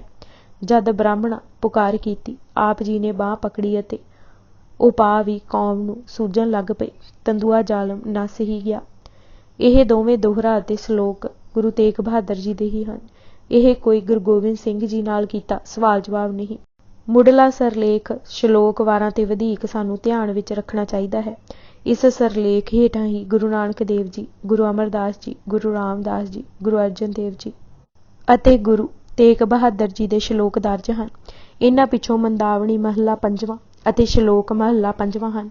ਗੁਰੂ ਪਾਤਸ਼ਾਹ ਨੇ ਇਤਨੀ ਸੰਭਾਲ ਵਰਤੀ ਕਿ ਜੇ ਕਿਧਰੇ 6 ਸ਼ਬਦਾਂ ਦਾ ਸ਼ਲੋਕ ਲਾਹੌਰ ਸ਼ਹਿਰ ਜ਼ਹਿਰ ਕਹਿਰ ਸਵਾ ਪਹਿਰ ਪਿੱਛੋਂ 6 ਹੀ ਸ਼ਬਦਾਂ ਦਾ ਸ਼ਲੋਕ ਲਾਹੌਰ ਸ਼ਹਿਰ ਅੰਮ੍ਰਿਤਸਰ ਸਿਫਤੀ ਦਾ ਘਰ ਆਇਆ ਤਾਂ ਪਹਿਲਾ ਮਹੱਲਾ ਤੀਜਾ ਪਾਇਆ। ਪਹਿਲਾਂ 27 ਨੰਬਰ ਦਾ ਸ਼ਲੋਕ ਗੁਰੂ ਨਾਨਕ ਦੇਵ ਜੀ ਦਾ ਹੈ ਅਤੇ ਅਗਲਾ ਸ਼ਲੋਕ ਨੰਬਰ 28 ਗੁਰੂ ਅਮਰਦਾਸ ਜੀ ਦਾ ਹੈ। ਇਹ ਨਹੀਂ ਹੋ ਸਕਦਾ ਕਿ ਹੁਣ ਸਾਡੇ ਤੇ ਰਹਿਣ ਦਿੰਦੇ। ਜੇ ਸ਼ਲੋਕ 54ਵਾਂ ਗੁਰੂ ਗੋਬਿੰਦ ਸਿੰਘ ਜੀ ਦਾ ਹੁੰਦਾ ਤਾਂ ਸੰਕੇਤ ਜ਼ਰੂਰ ਮਹੱਲਾ 10 ਦਾ ਦਿੱਤਾ ਹੁੰਦਾ। ਇਹ ਕਹਿਣਾ ਕਿ ਕੁਝ ਬੀੜਾਂ ਤੇ ਮਹਿਲਾ 10 ਲਿਖਿਆ ਹੈ ਵਾਧੂ ਗੱਲ ਹੈ। ਪਿੱਛੋਂ ਸਾਖੀ ਘੜਨ ਵਾਲਿਆਂ ਨੇ ਬੀੜ ਦੀ ਗਵਾਹੀ ਵੀ ਨਾਲ ਮਿਲਾਉਣ ਦੀ ਕੋਸ਼ਿਸ਼ ਕੀਤੀ, ਪਰ ਉਹ ਨਾ ਚੱਲ ਸਕੀ। ਫਿਰ ਅਸਾਂ ਸਾਰੇ ਸ਼ਲੋਕਾਂ ਅਤੇ ਉਹਨਾਂ ਦੀ ਬਾਣੀ ਵਿੱਚ ਦੇਖਿਆ ਹੈ ਕਿ ਕਿਧਰੇ ਨਿਰਾਸ਼ਾ ਦਾ ਇੱਕ ਸ਼ਬਦ ਨਹੀਂ, ਚੇਤਾਵਨੀਆਂ ਜ਼ਰੂਰ ਹਨ। ਇੱਕ ਪੰਦਨਾਮਾ ਹੈ ਅਤੇ ਆਪਣੇ ਬੇਟੇ ਗੁਰੂ ਗੋਬਿੰਦ ਸਿੰਘ ਰਾਹੀਂ ਪੰਥ ਨੂੰ ਸੰਕੇਤ ਦੇ ਕੇ ਬਲ ਪੈਦਾ ਕਰਨ ਦਾ ਢੰਗ ਸਿਖਾ ਰਹੇ ਹਨ। ਵਾਹਿਗੁਰੂ ਜੀ ਕਾ ਖਾਲਸਾ, ਵਾਹਿਗੁਰੂ ਜੀ ਕੀ ਫਤਿਹ। ਇਸੇ ਖਿਆਲ ਦੀ ਉਪਜ ਹੈ। ਸਤਿ ਸ਼੍ਰੀ ਅਕਾਲ ਇਸੇ ਦਾ ਅਰਥ ਭਾਵ ਹੈ। ਭਾਈ ਵੀਰ ਸਿੰਘ ਦਾ ਵਿਚਾਰ ਸੀ ਕਿ ਇਹ 9ਵੇਂ ਮਹੱਲੇ ਦੇ ਸ਼ਲੋਕ ਆਪਣੇ ਆਪ ਨਾਲ ਗੱਲਾਂ ਹਨ, ਪਰ ਬਹੁਤਾ ਇਹ ਹੀ ਜੱਚਦਾ ਹੈ ਕਿ ਇਹ ਪੰਦਨਾਮਾ ਹੈ ਜਿਸ ਤੇ ਪੰਥ ਨੇ ਟੁਰਨਾ ਹੈ। ਆਖਰੀ ਸ਼ਲੋਕਾਂ ਵਿੱਚ ਚੜ੍ਹਦੀ ਕਲਾ ਦਾ ਜੈਕਾਰਾ ਗਜਾਉਂਦੇ ਹਨ ਕਿ ਵਾਹਿਗੁਰੂ ਦੀ ਹੋਂਦ ਦਾ ਚਿੰਨ੍ਹ ਨਾਮ ਰਹੇਗਾ, ਜਾਂ ਉਸ ਨੂੰ ਜਪ ਪ੍ਰਗਟ ਕਰਨ ਵਾਲੇ ਸਾਧੂ ਅਤੇ ਜਾਂ ਸਾਧੂਆਂ ਦੀ ਰੱਛਿਆ ਰਹਿਤ ਕਰਨ ਵਾਲਾ ਗੁਰੂ ਗੋਬਿੰਦ ਸਿੰਘ ਅਤੇ ਉਸ ਦਾ ਖਾਲਸਾ। ਗੁਰੂ ਹਰਗੋਬਿੰਦ ਜੀ ਨੇ ਗੁਰੂ ਤੇਗ ਬਹਾਦਰ ਜੀ ਦੇ ਜਨਮ ਤੇ ਫਰਮਾਇਆ ਸੀ ਕਿ ਇਹ ਬਾਲਕ ਦੀਨ ਰਸ਼ ਸੰਕਟ ਹਰਨ ਹੈ, ਅਤੇ ਉਹਨਾਂ ਆਪਣੇ ਅੰਤਿਮ ਸਮੇਂ ਸ਼ਹਾਦਤ ਦੇ ਕੇ ਸੰਕਟ ਦੂਰ ਕਰਨ ਦਾ ਮੰਤ, ਕੁਰਬਾਨੀ ਅਤੇ ਅੰਤਿਮ ਸ਼ਲੋਕ ਵਿੱਚ ਵਾਹਿਗੁਰੂ ਦੀ ਟੇਕ ਦੱਸਿਆ। ਜਿਤ ਸਿਮਰਤ ਸੰਕਟ ਮਿਟੇ, ਦਰਸ ਤੁਹਾਰੋ ਹੋਏ। ਪਿਛਲੇ ਇੱਕ ਦਾ ਭਾਵ ਇਹੀ ਹੀ ਹੈ ਕਿ ਸ਼ਲੋਕਾਂ ਵਿੱਚ ਇੱਕੋ ਵਿਚਾਰ ਦੀ ਵਿਆਖਿਆ ਹੈ। ਇੱਕ ਵਿਚਾਰ ਹੋਰ ਇਹ ਦਿੱਤੀ ਜਾਂਦੀ ਹੈ ਕਿ ਜਿਵੇਂ ਗੁਰੂ ਅਮਰਦਾਸ ਜੀ ਨੇ ਅੰਤ ਸਮੇਂ ਜੋ ਪੰਦਨਾਮੇ ਦੇ ਤੌਰ ਤੇ ਬਚਨ ਕੀਤੇ, ਉਸ ਨੂੰ ਸੁੰਦਰ ਜੀ ਗੁਰੂ ਜੀ ਦੇ ਪੋਤਰੇ ਨੇ ਲਿਖ ਲਏ ਅਤੇ ਗੁਰੂ ਅਰਜਨ ਦੇਵ ਜੀ ਨੇ ਆਪਣੇ ਹੱਥੀਂ ਰਾਮਕਲੀ ਰਾਗ ਵਿੱਚ ਸੱਦ ਹੇਠਾਂ ਦਰਜ ਕੀਤੇ।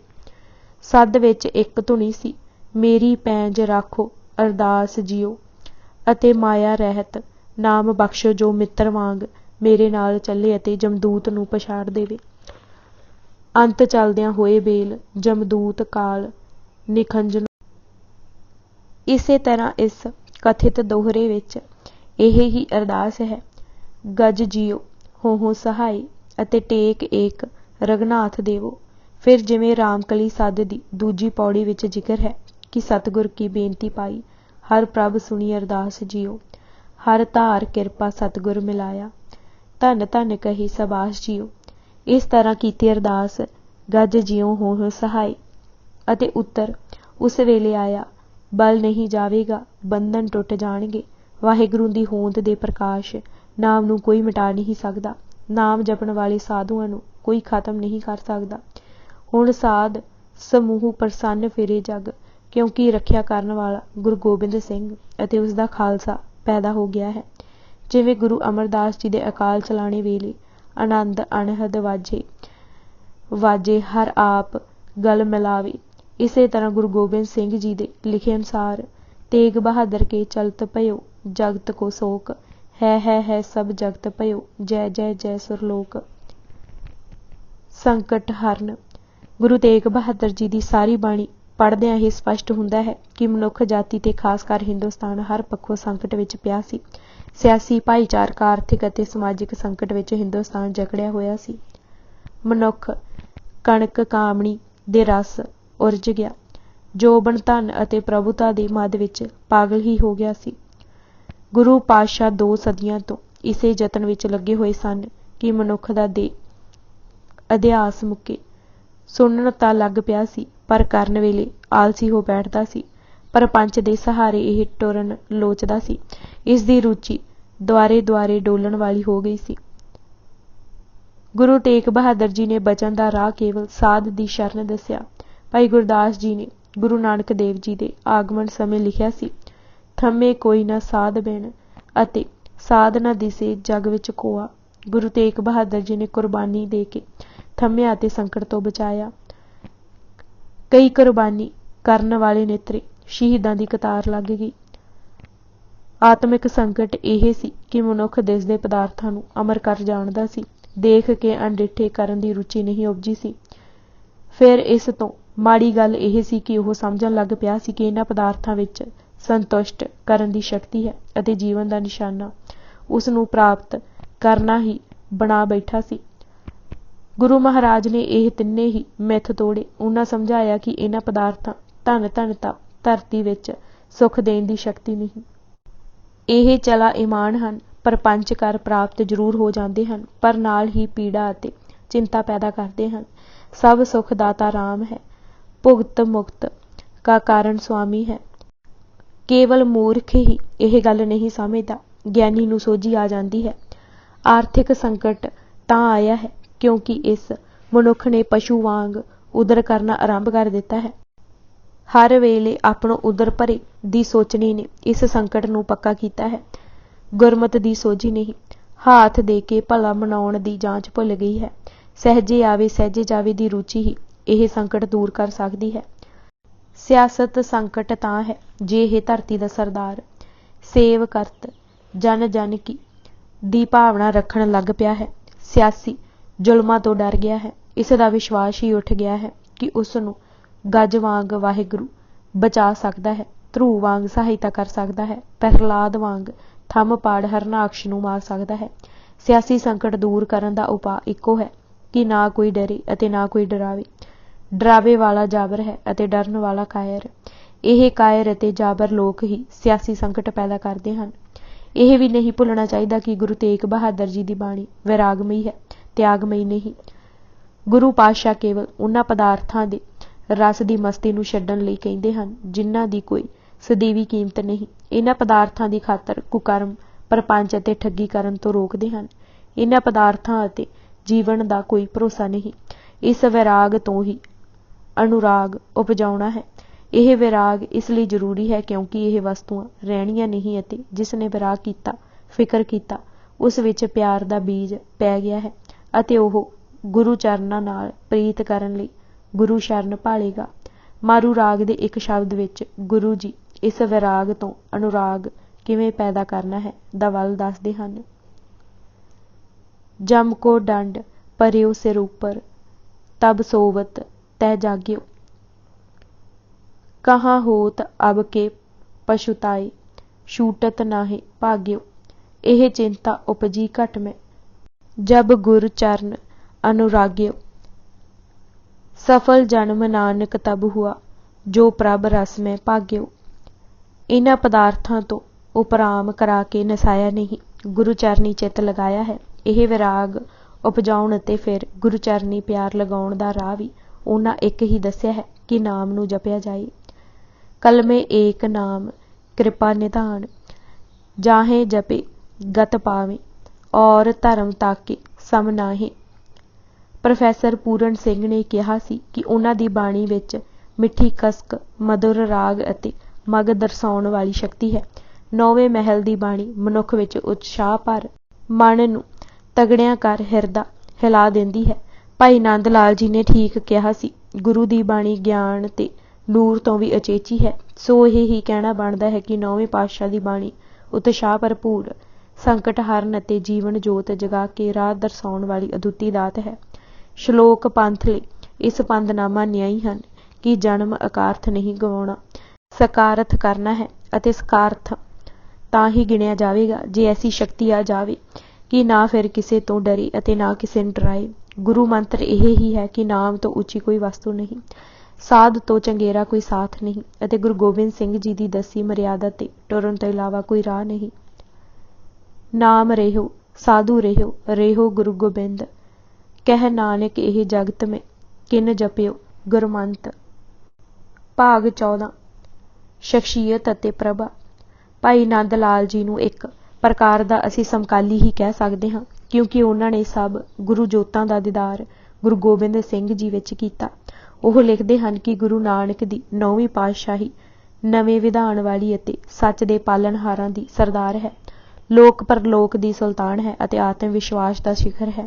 ਬਾਵਜੂਦ ਰੱਬੀ ਸ਼ਕਤੀਆਂ ਦੇ ਮਾਲਕ ਹੋਣ ਦੇ ਗੁਰੂ ਤੇਗ ਬਹਾਦਰ ਰੱਬ ਦੀ ਆਗਿਆ ਅਤੇ ਮਰਜ਼ੀ ਅੱਗੇ ਸੀਸ ਝੁਕਾਉਣ ਵਾਲੀ ਅਤੇ ਰੱਬੀ ਜਲਾਲ ਅਤੇ ਵਡਿਆਈ ਦਾ ਗੁਪਤ ਰਾਜ ਹੈ। ਪਵਿੱਤਰਤਾ ਵਾਲੇ ਹੁਕਮ ਦੇ ਬੰਦਿਆਂ ਦੀ ਅਜਮਾਇਸ਼ ਕਰਨ ਵਾਲੀ ਅਤੇ ਨਿਰਪੱਖ ਵਿਧੀਬੱਧ ਸ਼ਰਧਾਲੂਆਂ ਨੂੰ ਸੁਰਜੀਤ ਕਰਨ ਵਾਲੀ ਹੈ। ਰੱਬੀ ਮਾਰਗ ਦੇ ਪਾਂਧੀ ਉਸ ਤੋਂ ਹੀ ਰੌਸ਼ਨੀ ਲੈ ਟੁਰਦੇ ਹਨ। ਉਹਨਾਂ ਦੀ ਜਾਤ ਸੱਚ ਤੇ ਨਿਰਭਰ ਹੈ ਅਤੇ ਵਾਹਿਗੁਰੂ ਨੂੰ ਸਦਾ ਅੰਗ ਸੰਗ ਰੱਖਦੀ ਹੈ। ਉਹ ਵਿਸ਼ੇਸ਼ ਕਰਕੇ ਪ੍ਰੇਮ ਪਾਂਧੀਆਂ ਦਾ ਮੁਕਟ ਅਤੇ ਵਾਹਿਗੁਰੂ ਦੇ ਪਿਆਰਿਆਂ ਦਾ ਤਾਜ ਹਨ। ਤੇਗ ਬਹਾਦਰ ਨਾਂ ਦੇ ਫਾਰਸੀ ਹਿੱਜੇ ਲੈ ਕੇ ਭਾਈ ਸਾਹਿਬ ਨੇ ਗੁਰੂ ਤੇਗ ਬਹਾਦਰ ਜੀ ਦੀ ਵਡਿਆਈ ਇਸ ਤਰ੍ਹਾਂ ਦਰਸਾਈ ਹੈ। ਉਹਨਾਂ ਦੇ ਨਾਮ ਦੀਆਂ ਬਰਕਤਾਂ ਨਾਲ ਸੰਬੰਧਿਤ ਤੈਂ ਹੁਕਮ ਤੇ ਰਜਾ ਵਿੱਚ ਰਹਿਣ ਦੀ ਵਡਿਆਈ ਦੱਸਦੀ ਹੈ। ਉਹਨਾਂ ਦੀ ਫਾਰਸੀ ਦੇ ਇਹ ਵੱਡੇ ਪੂਰਨ ਵਿਸ਼ਵਾਸ ਦੀ ਸੂਚਕ ਹੈ ਅਤੇ ਉਹਨਾਂ ਦੀ ਮੁਬਾਰਕ ਫਾਰਸੀ ਗਿਆਨ ਉਸ ਦੀ ਮਿਹਰ ਭਰੀ ਜਾਤ ਨੂੰ ਸਿਰ ਤੋਂ ਪੈਰਾਂ ਤੱਕ ਹਲੀਮੀ ਦਾ ਰੂਪ ਦਰਸਾਉਣਾ ਹੈ। ਉਹਨਾਂ ਦੇ ਨਾਮ ਦੀ ਬੇ ਸਮੇਤ ਹੇ ਦੇ ਵਿਦਿਆ ਸਿੱਖਿਆ ਦੀ ਮਹਿਫਲ ਦਾ ਸ਼ਿੰਗਾਰ ਹੈ। ਸੱਚ ਦਾ ਸੰਪਾਦਿਤ ਕੀਤਾ ਅਲਫ ਸਿਦਕ ਅਤੇ ਸੱਚ ਦੀ ਸਜਾਵਟ ਹੈ ਅਤੇ ਉਸ ਦੇ ਆਨੰਦ ਰੂਪ ਦੀ ਦਾਲ ਉਹਨਾਂ ਦੇ ਨਿਰੰਕਾਰੀ ਹੋਣ ਦਾ ਵਾਜਾ ਹੈ। ਅੰਤਿਮ ਰੇ ਰੱਬੀ ਰਾਹ ਦੇ ਭੇਦਾਂ ਨੂੰ ਸਮਝਣ ਵਾਲੀ ਅਤੇ ਉਚੇਚੀ ਸੱਚਾਈ ਦੀ ਸਹੀ ਨਹੀਂ ਹੈ ਗੱਲ ਕਿ ਗੁਰੂ ਤੇਗ ਬਹਾਦਰ ਸਿਰ ਤੋਂ ਪੈਰਾਂ ਤੱਕ ਉਚਾਈਆਂ ਅਤੇ ਵਡਿਆਈਆਂ ਦੇ ਭੰਡਾਰ ਹਨ ਅਤੇ ਰੱਬ ਦੀ ਸ਼ਾਨ ਸ਼ੌਕਤ ਦੀ ਮਹਿਫਲ ਦੀ ਰੌਣਕ ਵਧਾਉਣ ਵਾਲੇ ਹਨ। ਸੱਚ ਦੀਆਂ ਕਿਰਨਾਂ ਉਹਨਾਂ ਦੇ ਪਾਵਨ ਵਜੂਦ ਕਾਰਨ ਹੀ ਰੌਸ਼ਨ ਹਨ। ਰੱਬ ਨੇ ਸਾਰੇ ਚੁਣੇ ਪੈਗੰਬਰਾਂ ਵਿੱਚੋਂ ਉਹਨਾਂ ਨੂੰ ਚੁਣਿਆ ਤਾਂ ਕਿ ਲੋਕਾਂ ਨੂੰ ਭਾਣਾ ਮੰਨਣ ਅਤੇ ਸੱਚ ਤੇ ਦ੍ਰਿੜ ਰਹਿਣ ਦੀ ਜਾਂਚ ਆ ਜਾਏ। ਉਹਨਾਂ ਭਾਣਾ ਮੰਨ ਕੇ ਦਿਖਾਇਆ। ਉਹਨਾਂ ਦਾ ਰੁਤਬਾ ਸਾਰਿਆਂ ਨੂੰ ਪ੍ਰਵਾਨ ਵੱਡਿਆਂ ਵਿੱਚ ਵੱਡਾ ਹੈ। ਸਾਰੇ ਹੀ ਗੁਰੂ ਤੇਗ ਬਹਾਦਰ ਜੀ ਕੋਲੋਂ ਰਹਿਮਤਾਂ ਮੰਗਦੇ ਹਨ। ਉਹਨਾਂ ਦੀ ਬਾਣੀ ਗਿਆਨ ਅਤੇ ਨੂਰ ਤੋਂ ਉਚੇਚੀ ਹੈ। ਇਹ ਠੀਕ ਹੈ ਕਿ ਇਸ ਤੋਂ ਉਚੇਚੀ ਸੱਚਾਈ ਜਿਸ ਨੂੰ ਸਮੇਂ ਦਾ ਪ੍ਰਸਿੱਧ ਇਤਿਹਾਸਕਾਰ ਟਾਈਨਬੀ ਲੱਭਦਾ ਹੈ ਕਿਹੜੀ ਹੋ ਸਕਦੀ ਹੈ ਕਿ ਪਰ ਲਈ ਦੂਜਿਆਂ ਲਈ ਜਿਨ੍ਹਾਂ ਅਕੀਦਿਆਂ ਤੇ ਯਕੀਨ ਤੱਕ ਨਾ ਹੋਵੇ ਕੁਰਬਾਨ ਹੋ ਜਾਣਾ ਤਾਂ ਕਿ ਕਿਸੇ ਦਾ ਜਬਰੀ ਹੱਕ ਨਾ ਖੋਇਆ ਜਾਏ। ਜਿੱਥੋਂ ਸੰਸਾਰ ਭਰ ਨੇ ਲੋਕਤੰਤਰ ਤੇ ਟੁਰਨ ਦੀ ਜਾਂਚ ਸਿੱਖੀ ਉਸ ਹਾਊਸ ਆਫ ਕਾਮਨਸ ਇੰਗਲੈਂਡ ਦੇ ਮੁੱਖ ਦੁਆਰ ਤੇ ਇਹ ਲਿਖਿਆ ਹੈ ਕਿ ਮੈਂ ਤੁਹਾਡੇ ਮਤ ਨਾਲ ਸਹਿਮਤ ਨਹੀਂ ਪਰ ਜਾਣ ਵਾਰ ਕੇ ਵੀ ਤੁਹਾਨੂੰ ਆਪਣਾ ਮਤ ਕਹਿਣ ਦੀ ਖੁੱਲ੍ਹ ਲੈ ਦਿਆਂਗਾ। ਗੁਰੂ ਤੇਗ ਬਹਾਦਰ ਜੀ ਨੇ 1675 ਦੀ 11 ਨਵੰਬਰ ਨੂੰ ਇਹ ਕਰ ਦਿਖਾਇਆ। ਕੈਨੇਡੀ ਨੇ ਇੱਕ ਵਾਰ ਕਿਹਾ ਸੀ ਕਿ ਜੋ ਉਸ ਵੇਲੇ ਨਹੀਂ ਬੋਲਦੇ ਜਿਸ ਸਮੇਂ ਬੋਲਣਾ ਜ਼ਰੂਰੀ ਹੈ ਉਹ ਬੋਲਣ ਦਾ ਹੱਕ ਹੀ ਮੂਲੋਂ ਗਵਾ ਬੈਠਦੇ ਹਨ। ਗੁਰੂ ਤੇਗ ਬਹਾਦਰ ਜੀ ਦਾ ਸਾਰਾ ਜੀਵਨ ਅਤੇ ਸ਼ਹਾਦਤ ਇਸ ਪੱਖੋਂ ਵੀ ਦੇਖਣ ਦੀ ਲੋੜ ਹੈ। ਉਹ ਜੰਝੂ ਪਹਿਨਦੇ ਨਹੀਂ ਸਨ, ਤਿਲਕ ਲਗਾਉਂਦੇ ਨਹੀਂ ਸਨ, ਸਗੋਂ ਗਵਾਹੀਆਂ ਹਨ ਕਿ ਗੁਰੂ ਨਾਨਕ ਦੇਵ ਜੀ ਦਾ ਉਪਦੇਸ਼ ਸੁਣ ਕੇ ਹਰਿਦੁਆਰ ਵਿਖੇ ਹੀ ਕਿੰਨੀਆਂ ਨੇ ਜੰਝੂ ਉਤਾਰ ਦਿੱਤੇ।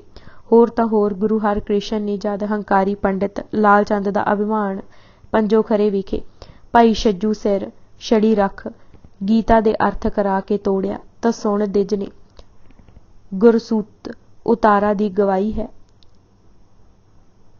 ਉਸੇ ਜੰਝੂ ਦੀ ਰੱਖਿਆ ਲਈ ਸ਼ਹਾਦਤ ਦੇ ਦੇਣੀ ਉਚੇਚੀ ਸੱਚਾਈ ਦੀ ਨੀਂਹ ਰੱਖਣੀ ਸੀ। ਧਰਮਾਂ ਦੇ ਇਤਿਹਾਸ ਵਿੱਚ ਨਵਾਂ ਵਿਧਾਨ ਲਾਗੂ ਕਰਨਾ ਸੀ। ਸੱਚ ਦੀਆਂ ਕਿਰਨਾਂ ਸੱਚਮੁੱਚ ਉਹਨਾਂ ਦੇ ਪਵਿੱਤਰ ਵਜੂਦ ਸਦਕਾ ਹੀ ਰੌਸ਼ਨ ਹੋਈਆਂ ਹਨ।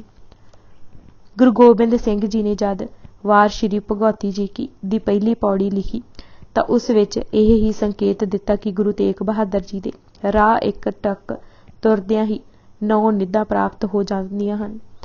ਹੋਰ ਕੋਈ ਰਾਹ ਸੁਖੀ ਹੋਣ ਦਾ ਨਹੀਂ। ਤੇਗ ਬਹਾਦਰ ਸਿਮਰਿਆ ਘਰ 9 ਨਿਧਾਵੇ ਧਾਏ।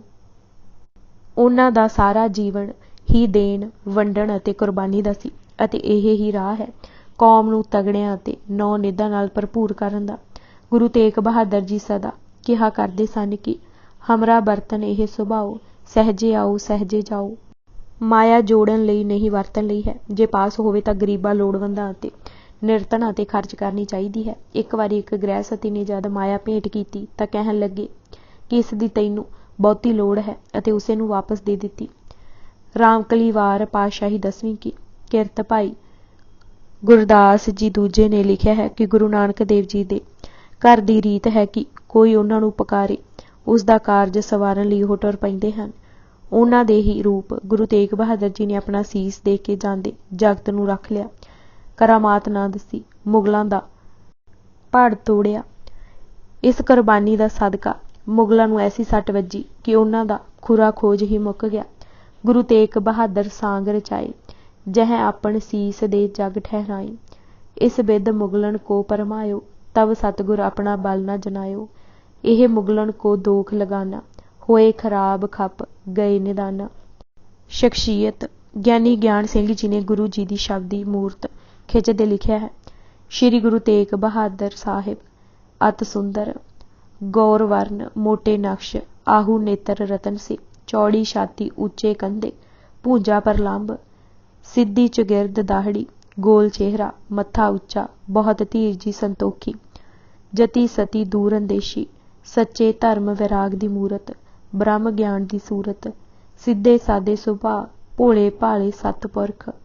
उन्हां दे चेहरे दी कितनी प्रभा होवेगी उसका अंदाजा इत्थों ही लगाया जा सकता है कि जद बुलाकी दास दी मां एक बहुत वड्डा कलाकार गुरु तेग बहादुर जी की तस्वीर बनाउण लई लियाई तां बाकी दे अंग बस्तर तां उस बना लए, पर मुख कमल प्रभा देख ना सकी। उस दी दीन दशा देख के महाराज ने आप कलम हथ लीनी अते निज हाथ सवार संपूर्ण कीनी।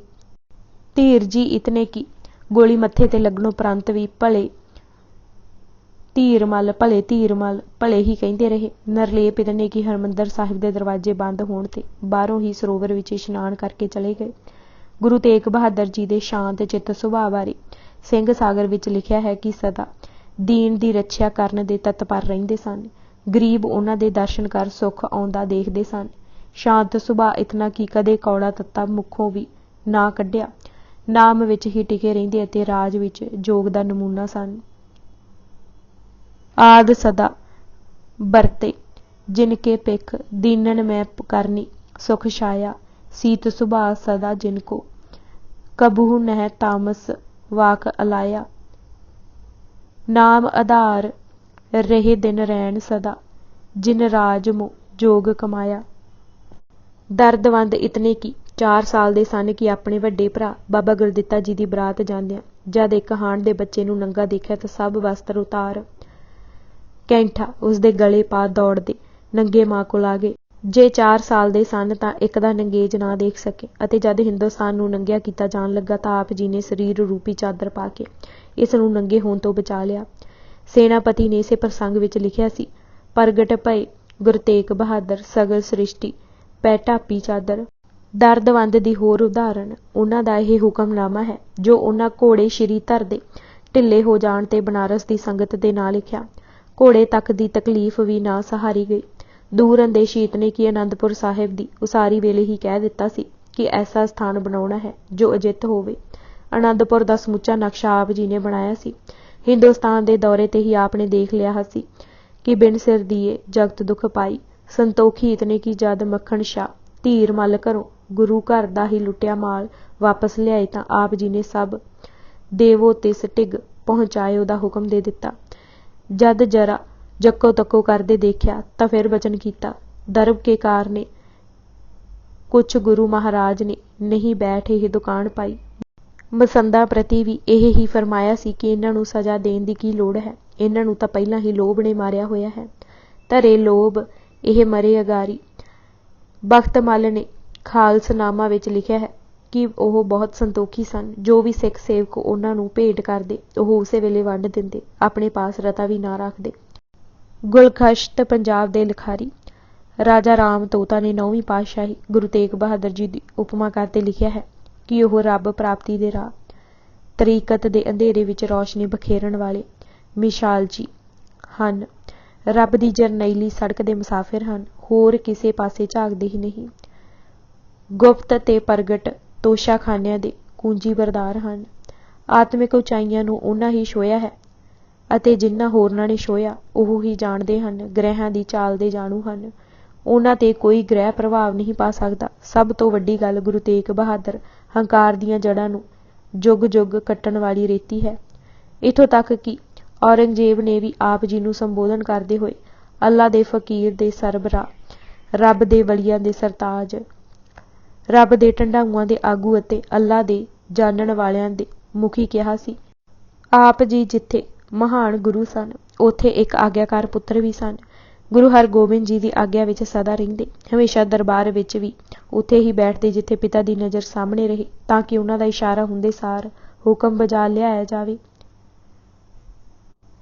ਜੇ ਪਿਤਾ ਜੀ ਨੇ ਤਲਵਾਰ ਉਠਾ ਆਗਿਆ ਜੰਗ ਜੂਝਣ ਲਈ ਕੀਤੀ ਤਾਂ ਐਸੀ ਤਲਵਾਰ ਚਲਾਈ ਕਿ ਤੇਗ ਦਾ ਬਹਾਦਰ ਹੋਣਾ ਸਿੱਧ ਕਰ ਦਿੱਤਾ।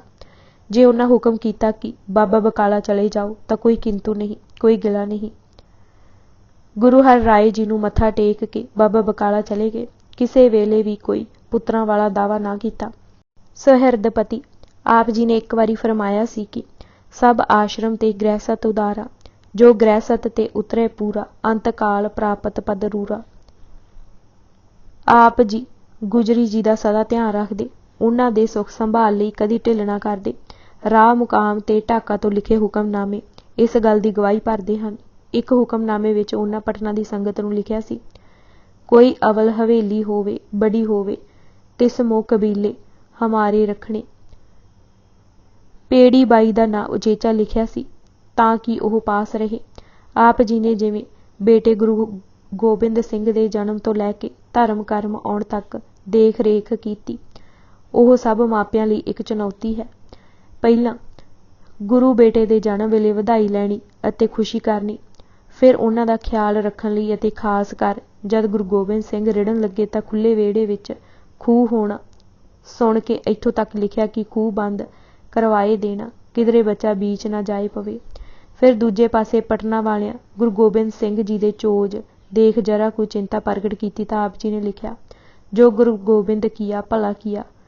ਬਾਲਕ ਦੀ ਪੜ੍ਹਾਈ ਸਿਖਲਾਈ ਅਤੇ ਹੋਰ ਵਿੱਦਿਆ ਲਈ ਦੂਰੋਂ ਦੂਰੋਂ ਵਿਦਵਾਨ ਬੁਲਾ ਕੇ ਭਾਂਤ ਭਾਂਤ ਦੀ ਸਿੱਖਿਆ ਦਿੱਤੀ। ਬਚਿੱਤਰ ਨਾਟਕ ਵਿੱਚ ਲਿਖੇ ਕਲਗੀਧਰ ਦੇ ਆਪਣੇ ਸ਼ਬਦ ਪ੍ਰਗਟ ਕਰਦੇ ਹਨ ਕਿ ਉਹ ਕੈਸੇ ਪਿਆਰੇ ਅਤੇ ਮਹਾਨ ਪਿਤਾ ਸਨ। ਮਦਰ ਦੇਸ ਹਮ ਕੋ ਲੈ ਆਏ, ਭਾਂਤ ਭਾਂਤ ਦਇਆਨ ਦੁਲਰਾਏ, कीनी अनिन भांत तन रच्छा, दीनी भांत भांत की शिक्षा। आप जी ऐसे मित्र सन जिन्हां मित्र बनाउण ते रखण दी जांच सिखाई। मित्र बनाउण ते रखण दा एक ही वल उन्हां दस्सिआ, बाहें जिन्हां दी पकड़ीए सिर दीजे बाहें ना छोड़ीए। सैफ खान उन्हां दा मित्र सी ਅਤੇ ਜਿੱਥੇ ਵੀ ਗਏ ਮਿੱਤਰ ਦੀ ਯਾਦ ਨਾਲ ਰੱਖੀ। ਜਿੱਥੇ ਵੀ ਚੰਗੀ ਸੋਹਣੀ ਜਾਂ ਦਿਲ ਲੁਭਾਉਂਦੀ ਵਸਤੂ ਦੇਖੀ, ਮਿੱਤਰ ਲਈ ਖਰੀਦ ਉਸ ਨੂੰ ਪਹੁੰਚਾਈ। ਸੈਫ ਖਾਨ ਨੇ ਮਿੱਤਰਾਨਾ ਤੋੜ ਨਿਭਾਇਆ। औरंगजेबी अताब तो ना डरदियां भी 4 महीने अपने पास रखिया। फिर सैफ खान ने मित्र की शहादत पिछों 40 दिन मातमी लिबास पाई रखिया। रता टाकरा करो सच्चे पातशाह दा झूठे दुनियावी बादशाह औरंगजेब नाल, जो अपने पिता शाह जहान नूं कैद कर तसीहे दे मारदा है, जो अपने भरावां दारा सुजाह अते मुराद नूं मार मुकाउंदा है, जो अपनी सकी भैन रोशनारा नूं भी हल्का हल्का जहर दे के पार पहुँचाउंदा है, जो अपनी बेटी जेब उन्निसा नूं जहर दे के मारदा है, जो सदा साथ निभाउण वाले मिर्जा जै सिंह तक नूं जहर दी पुड़ी भेजदा है। भावें भाई दयाला जी उन्हां दे अनिन्न सिख सन, पर एक प्रकार दे ओह साथी मित्र सन। इतना विश्वास भाई दयाला जी अते गुरु जी करदे सन कि हुक्मनामिਆਂ ਵਿੱਚ लिखिਆ कि भाई दयाला जी दा किहा गुरु का बचन जानना, उन्हां नूं दित्ती कार भेट गुरु तक पुज्जी जाणो। उन्हां नूं भाई करके लिखदे सन। एक सिख भाई बठे नूं अपना बेटा तक किहा है। हुक्मनामे विच बनारस की संगत दे नाल लिखिआ, जो सिख भाई बठे नाल दर्शन आवग सो निहाल होग, गुरु उस दा सब काम रास करेगा। कितना प्यार सिखां नाल करदे होणगे उस दी उदाहरण एक होर हुक्मनामा है, जिस विच उन्हां लिखिआ, हम तुम्हारा बैठे राह देखदे हां, बहुत शताब आवना, गुरु संगत की बहौड़ी करेगा। सिखां नाल भी इतना प्यार करते सन कि हर उगे सिख नूं हुक्मनामे विच याद करते सन। कितने ही सिखां दे नां उन्हां अपने हत्थी हुक्मनामिਆਂ विच लिखे। सिखां भी उन्हां नाल प्यार दी हद कर दित्ती। भाई मती दास जी, भाई दयाला जी, भाई सती दास जी दा उन्हां तो पहिलां शहीद होना एक प्रकार दा सिखां दा गुरु तो सदके होना ही है। पिछों भाई जैता जी ने जान ते खेड़ के भाई नानू जी, भाई लखी शाह जी, भाई नगाईया जी अते होर अनेकां ने सिੱਖੀ प्यार दृढ़ाया। उस नां मालूम सिख ने तां हद ही कर दित्ती, जिस 2 ਇੱਟਾਂ औरंगजेब नूं कढ मारियां। आप जी उसे चिराग दी रोशनी सन जिस नूं गुरु नानक जी अपनी जोत बख्श गए सन।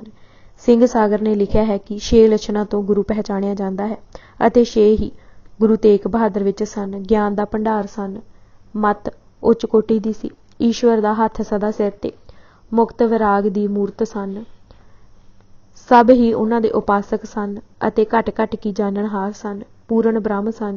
आप जी गुरु नानक देव जी तो पिछों पहले गुरु सन जो थां थां ते पुजे ਅਤੇ सिੱਖੀ ਦੇ बूटे नूं ਸਿੰਚਿਆ। एक अंदाशे मुताबक आप जी ने 3 दौरिਆਂ ਵਿੱਚ तकरीबन 5000 मील सफ़र किया। आप जी ਦੇ हुक्मनामिਆਂ जिन्हां ਦੀ गिनती 30 ਦੇ करीब है तो पता लगता है कि आप जी कम गौसन थोड़ी ਜਿਹੀ गल ਵਿੱਚ ही भाव समझा ਦਿੰਦੇ सन। हत्थ ਦੀ ਲਿਖਤ ਉਹਨਾਂ ਦੀ ਪਕਿਆਈ ਦਰਸਾਉਂਦੀ है। कोई अखर टुटिया जां मिध्या नहीं सी हुंदा। ਰਵਾਨਗੀ ਬਹੁਤ ਸੀ। ਸਪਸ਼ਟਤਾ ਉਹਨਾਂ ਦੇ ਸੁਭਾਅ ਦਾ ਅੰਗ ਲੱਗਦਾ ਹੈ। ਸਦਾ ਸੰਗਤ ਦਾ ਭਲਾ ਮੰਗਦੇ, ਰੁਜ਼ਗਾਰ ਵਿੱਚ ਬਰਕਤ ਦੀ ਅਸੀਸ ਦਿੰਦੇ। ਹਮੇਸ਼ਾ ਹੁਕਮਨਾਮੇ ਦੇ ਉੱਤੇ ਗੁਰੂ ਸਤਿਗੁਰ ਲਿਖਦੇ। ਸੇਵਾਦਾਰ ਦੀਆਂ ਪਰਚੀਆਂ ਵਿੱਚ ਲਿਖਿਆ ਹੈ ਕਿ ਗੋਬਿੰਦ ਕੇ ਰਸ ਬਿਨਾ ਇਨਕੋ ਔਰੇ ਰਸ ਸਵਾਦ ਕੋਊ ਨਾ ਦੇਵੇ, ਜਗਤ ਕੀ ਕਿਸੇ ਪਦਾਰਥ ਦਾ। ਭਗਤੀ ਦੀ ਆਖਰੀ ਚੋਟੀ ਵੀ ਛੂਹ ਕੇ ਦੱਸੀ। ਉਹਨਾਂ ਦਾ ਸਾਰਾ ਜੀਵਨ ਹੀ ਅਸ਼ੋਕ ਸਿਖਰਾਂ ਦੀ ਸਾਖੀ ਹੈ। ਭਗਤ ਨਵੇਂ ਪ੍ਰਕਾਰ ਗੁਰੂ ਅਰਜਨ ਦੇਵ ਜੀ ਨੇ ਸ਼੍ਰੀ ਰਾਗ ਵਿੱਚ ਦਰਸਾਈ ਹੈ। ਸਰਵਣੀ ਸੁਣਨਾ ਹਰ ਕੀਰਤਨ ਸਾਧ ਸੰਗਤ, ਸਿਮਰਿਓ ਸਿਮਰ ਪਾਵ ਮਲੋਵਾ ਹਰ ਕੀ ਪੂਜਾ, ਬੰਦਗੀ ਬਾਰ ਬਾਰ ਦਾਸ ਨਿਦਾਸਾ ਅਤੇ ਤੂੰ ਮੇਰਾ ਬੰਦਪ ਤੂੰ ਮੇਰਾ ਭਰਾਤਾ 8 ਪ੍ਰਕਾਰ ਦੀ ਹੈ। ਸਰਵਣ, ਕੀਰਤਨ, ਸਿਮਰਨ, ਪੱਗ ਸੇਵਨ, ਅਰਚਨਾ, ਬੰਦਨਾ, ਦਾਸ ਭਾਵ ਅਤੇ ਮੈਤਰੀ ਭਾਵ। ਪਰ ਸਭ ਤੋਂ ਉੱਤੇ ਹੈ ਸਰਬੰਸ ਕੀਜੇ ਆਪਣਾ ਵਾਰੇ, ਆਤਮ ਨਿਵੇਦਨ। ਇਹ ਪਹਿਲੇ 8 ਪ੍ਰਕਾਰਾਂ ਦੀ ਭਗਤੀ ਸਿੱਖ ਘਰ ਵਿੱਚ ਆਪਾ ਤਿਆਗ, ਆਤਮ ਨਿਵੇਦਨ ਅਤੇ ਕੁਰਬਾਨ ਹੋਣ ਦੀ ਤਿਆਰੀ ਹੈ। ਗੁਰੂ ਤੇਗ ਬਹਾਦਰ ਜੀ ਨੇ ਸਰਬੰਸ ਦੀਜੇ ਆਪਣਾ ਵਾਰੇ ਦਾ ਪ੍ਰਤੱਖ ਰੂਪ ਦੇ ਕੇ ਭਗਤੀ ਦੇ ਸਿਖਰ ਨੂੰ ਛੋਹਿਆ। ਬਾਬਾ ਬਕਾਲਾ ਵਿੱਚ ਕੀਤੀ ਬਹੁ ਪ੍ਰਕਾਰ ਦੀ ਭਗਤੀ ਨੂੰ ਸੀਸ ਦੇ ਕੇ ਪ੍ਰਵਾਨ ਚੜਾਇਆ। ਫਿਰ ਸੱਚਮੁੱਚ ਹੀ ਸਰਬੰਸ ਵਾਰਿਆ। ਆਪ ਸ਼ਹੀਦ, ਪਤਨੀ ਮਾਤਾ ਗੁਜਰੀ ਸ਼ਹੀਦ, ਪੁੱਤਰ ਗੁਰੂ ਗੋਬਿੰਦ ਸਿੰਘ ਸ਼ਹੀਦ, ਪੋਤਰੇ 4 ਸਾਹਿਬਜ਼ਾਦੇ ਸ਼ਹੀਦ, ਭੈਣ ਦੇ 5 ਭਰਾ ਸ਼ਹੀਦ ਅਤੇ ਹੋਰ ਅਨੇਕਾਂ ਨਿਕਟਵਰਤੀ ਸ਼ਹੀਦੀਆਂ ਪਾਉਂਦੇ ਰਹੇ। ਮੈਥਿਲੀ ਸ਼ਰਨ ਗੁਪਤ ਨੇ ਗੁਰੂ ਤੇਗ ਬਹਾਦਰ ਨਾਂ ਦੀ ਕਵਿਤਾ ਹੇਠਾਂ ਖੂਬ ਲਿਖਿਆ ਹੈ। ਤੇਗ ਬਹਾਦਰ ਹਾਂ ਵੇ ਹੀ ਥੇ पंचामर्त सर के अरविंद, तेग बहादुर हाँ वे ही थे जिन में जन्मे गुरु गोविंद, तेग बहादुर हाँ वे ही थे भारत की माई के लाल, तेग बहादुर हाँ वे ही थे जिनका कछु कर सका ना काल। गुरु गोबिंद सिंह जी के शब्दों नाल ही इस पुस्तक की समाप्ति करते हुए लिखना है कि गुरु तेग बहादुर जी ने हद कर दिती अते इस हद नूं कोई कदे छू भी नहीं सकेगा। इत जिन करी सो इस दे नाल ही इत जिन करी जीवनी श्री गुरु तेग बहादुर जी। किताब इत्थे ही समाप्त हुंदी है। लेखक सतबीर सिंह। वाहिगुरू जी का खालसा, वाहिगुरू जी की फतेह।